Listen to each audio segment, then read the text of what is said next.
You might think a deeply unpopular president guarantees this massive wave of support for the opposition, right?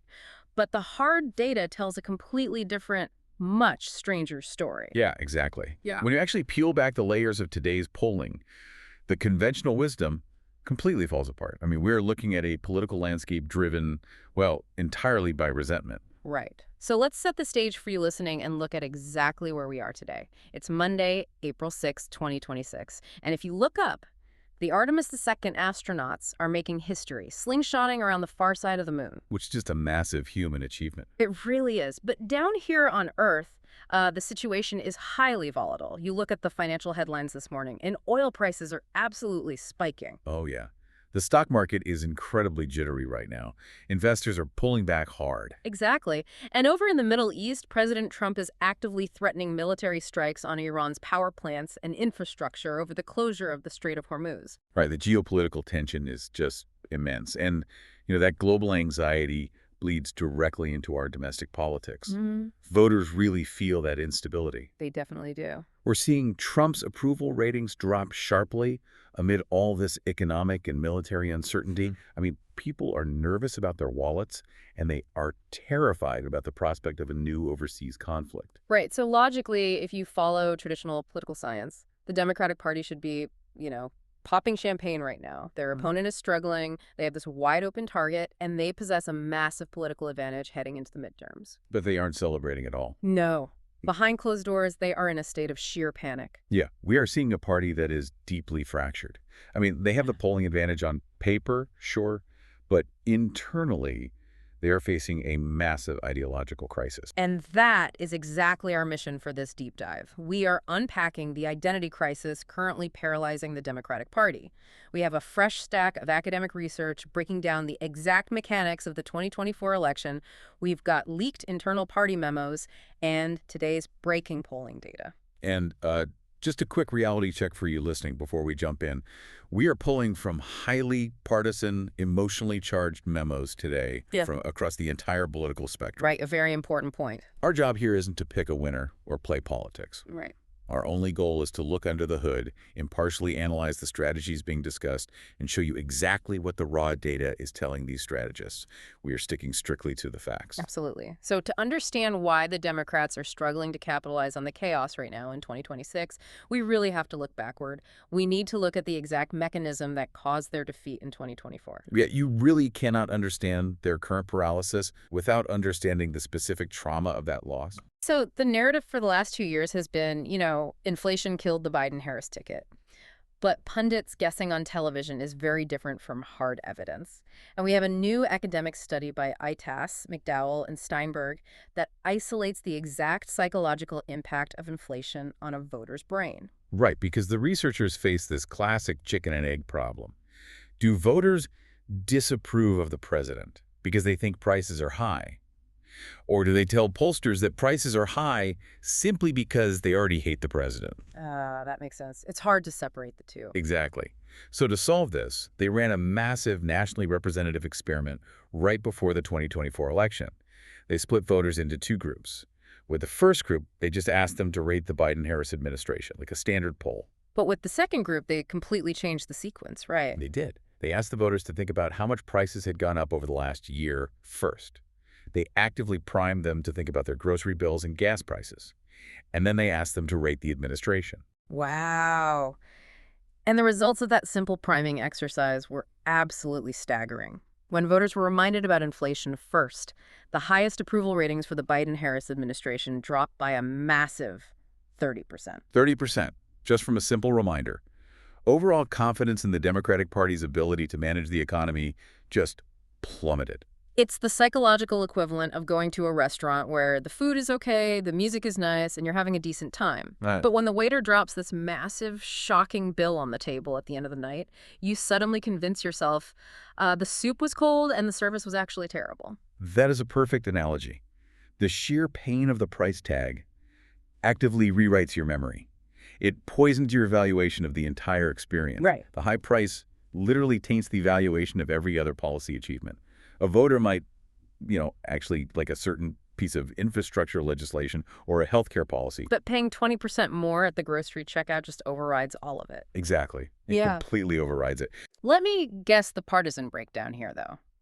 I'm assuming that prompting Republicans about inflation didn't actually move their numbers because they were already at rock bottom. You can't really drop lower than zero. Yeah, the data totally backs up your assumption.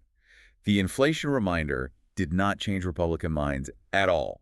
63% of Republicans already reported the absolute maximum level of disapproval for the administration, even without being prompted. Right, so that disapproval was just entirely baked in. Exactly. So if the Republicans didn't move, that massive 30% drop had to come from the Democrats' own coalition. It did. And that is the crux of the issue.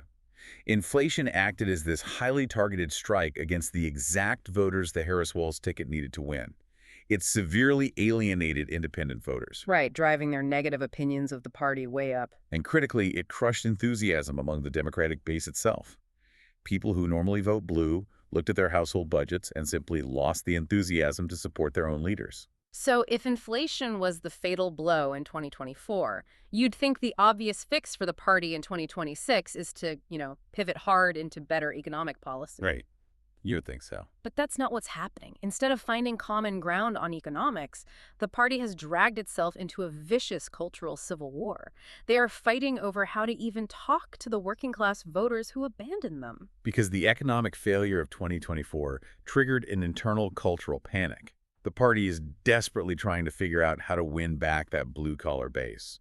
And the internal memos show two wings of the party operating in entirely different reality. Oh, totally. The language they use to describe their own coalition is just brutal. You have veteran strategists like James Carville publicly calling his own party in shambles. Yeah, he described the current political operation as a cracked-out clown car. A clown car. And you also have the former Obama chief of staff, Rahm Emanuel, observing that the party became so politically correct that everyone is walking on eggshells. Because the moderates believe the hyper-focus on cultural issues and policing language actively alienated everyday voters. Their argument is that a factory worker in Michigan doesn't care about academic jargon, right? Right. They care about paying rent, buying groceries, and public safety. Exactly. The moderates want the party to drop the cultural purity tests and sprint back to the political center. But I have to challenge the premise of that moderate strategy. Are they essentially misunderstanding the current political realignment? Because listening to this, it sounds like the party establishment keeps offering a minor software update, a small tax credit here, a slight tweak to healthcare there, but the voters are demanding a completely new operating system. That is a fascinating way to look at it. Retreating to the corporate center just seems like a profound misread of a working class that feels fundamentally broken by the current system. And that critique is the exact centerpiece of the progressive argument against people like Carville and Emanuel. You look at progressives like Representative Greg Sazer from Texas, and they argue that retreating to the safe corporate center is a recipe for disaster. Right. So they say this is a moment for a bottom-up, aggressive fight for working people. We actually have a piece from The Guardian in our source deck that really synthesizes this divide. The article highlights that the true political fault line in America today is no longer race, and it is no longer gender. Right. The central fault line is class. And the exit polls from 2024 make that undeniable. Okay. Donald Trump won voters without a college degree. He won voters making under $100,000 a year. He made massive inroads with communities of color and young men specifically. The working class across various demographics essentially defected. They did. So why did a demographic that historically anchored the Democratic Party suddenly walk away? Well, we have to look at the economic messaging of the last 2 decades. Elites within the Democratic Party pushed a highly globalized, high-tech economy. When traditional manufacturing jobs went overseas, the overriding message from the political establishment was essentially, learn to code. Right. Telling a 50-year-old steelworker to just retrain for the hyper-global tech economy. Exactly. And it wasn't just an economic policy, it was a psychological dismissal.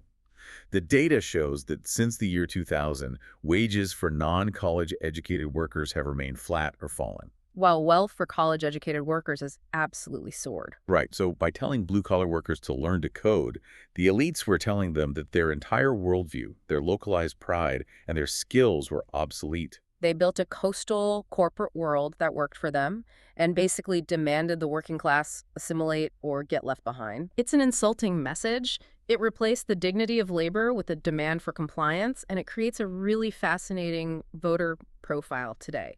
We are looking at working-class voters who want progressive protections for their wages, but they also hold protectionist views on trade. Right, and they lean moderate on culture, and they want secure borders. Yes. It is a mix of priorities that neither major political party actually offers right now. Which leaves millions of voters politically homeless. And this brings us to the ultimate paradox of 2026. We just laid out a scenario where the Democratic Party is fractured. Their own strategists call them a clown car. They are in a civil war over political correctness, and they are completely alienated from the working class. It sounds pretty bleak. It does. Yeah. So given all of that, how are they currently leading in the 2026 midterm generic ballot? And for anyone listening who doesn't obsess over polling jargon, the generic ballot is simply when pollsters ask a voter, would you vote for the unnamed Democrat or the unnamed Republican in your district? It just measures the overall mood of the country. Exactly. And right now, that mood favors Democrats. But how do you lead the generic ballot when your own party's overall approval rating is sitting at a dismal 27%? Wait, 27%? That is incredibly low. It is. And the answer lies in the dark reality of modern voter psychology. Specifically, a concept detailed in research from the University of Georgia School of Public and International Affairs. They track a phenomenon called negative partisanship. Ah, negative partisanship. This is where the numbers get incredibly bleak. They really do. Negative partisanship means voters today do not define their political identity by the policies they support. They define their political identity entirely by the people they hate. Being a Republican today simply means not being a Democrat.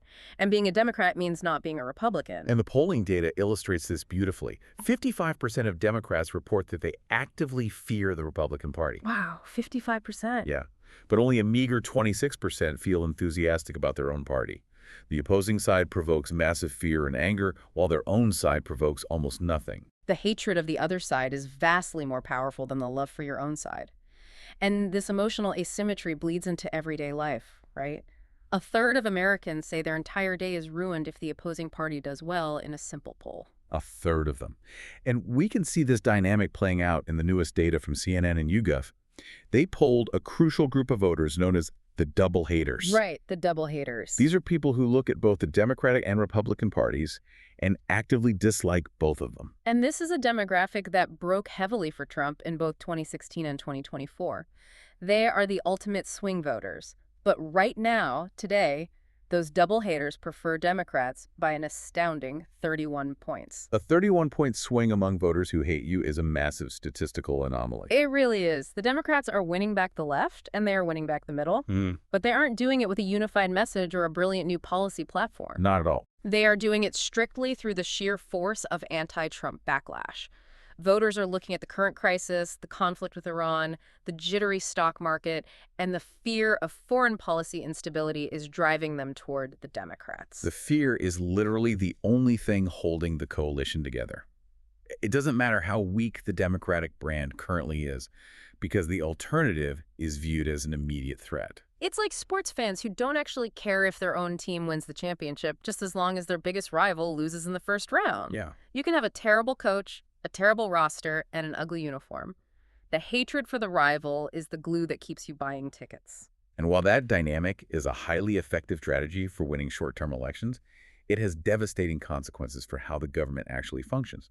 Negative partisanship fuels permanent policy gridlock. Let's follow that logic. If a politician knows their base is motivated exclusively by hatred for the other side, they have zero incentive to actually govern. They don't have to fix the roads or balance the budget. Right, they just have to point across the aisle and say, look how scary those guys are. Exactly. It removes all accountability.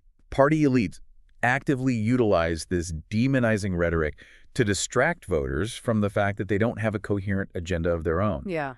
Real substantive solutions for underfunded public education, housing costs, or healthcare just get pushed aside. Yeah. The goal isn't to pass a good law. The goal is to block the opposing party and inflict maximum damage on their reputation. Because, as the research points out, as long as we care more about the other team losing, no one wins the legislative battles that actually impact daily life. Exactly right. So, we started this deep dive by looking at a world in chaos. We have human ingenuity putting Artemis Sumpkin in the sky, contrasted with oil spiking and war threatening on the ground. We see Trump's unpopularity driving a generic ballot lead for the Democrats in 2026. Right. And the data tells us they might actually win back congressional power simply by being the not Trump option amid all this chaos of the Iran conflict and economic anxiety. But that surface-level electoral success completely masks a deep, unresolved identity crisis. The Democrats have not solved the inflation trauma of 2024. They remain paralyzed by a civil war over class and culture. Yep. And they are fundamentally failing to offer a positive vision for the working-class voters who feel left behind by the modern economy. Which leaves us with a lingering, provocative question for you to think about long after this deep dive ends. Yeah. We're looking at a system where American elections are increasingly won by the party that voters just happen to hate slightly less. What happens when an entire generation of voters realizes they have never actually cast a ballot for a positive vision of the future? It's a scary thought. It really is. How long can a democracy function on pure resentment before the structural foundation itself begins to crack?